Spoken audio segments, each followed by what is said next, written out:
I'll still be featuring some of Bill Murray's best work, and it doesn't get any better than 1984's Ghostbusters. This hilarious film stars Bill Murray, Harold Ramis, Dan Aykroyd, Rick Moranis, and Sigourney Weaver. Oh, and of course you can't forget good old Ernie Hudson as the lovable Winston. The film was written by Ramis and Aykroyd, and it was directed by Stripes and Meatballs director Ivan Reitman. The film centers around a group of 3 scientists, Dr. Venkman, played by Bill Murray, Dr. Stantz, played by Dan Aykroyd, and Egon, played by Harold Ramis. When the 3 find themselves unemployed, they decide to set up shop as the Ghostbusters, a group of ghost removal experts. Soon enough, they discover a gateway into another dimension, which will release untold evil into New York City. When times get hard for New York, who are you going to call? Ghostbusters. The original concept for the film was written by Dan Aykroyd, where he and John Belushi were to travel through time and space in pursuit of ghosts and other paranormal beings.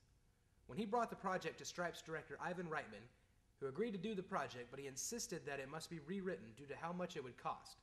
So they hired Harold Ramis on to rewrite the script. This film has held up really well since its original release in 1984. The gags and the jokes never get old to me.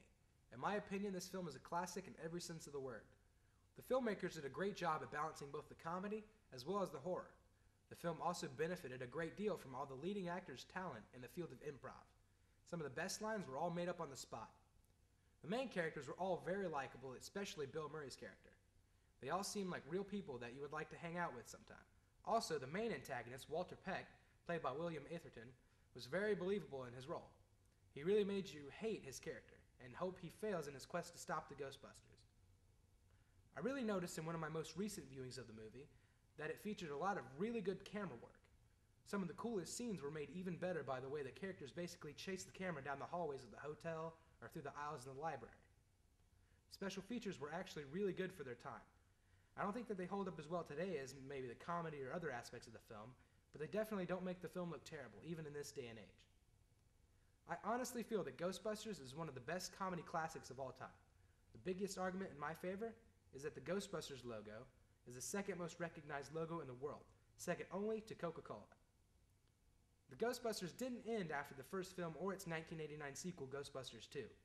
This film has branched off in a couple of different animated series and several video games. There's even one in the works right now, and they're calling it. I've always been a fan of the Ghostbusters ever since I was a kid. I remember having a fondness for the film, and I guess most people who grew up with the movie do as well. I definitely give Ghostbusters a 5 out of 5. Ghostbusters! Done. You ain't afraid of no ghosts. I ain't afraid of no ghosts.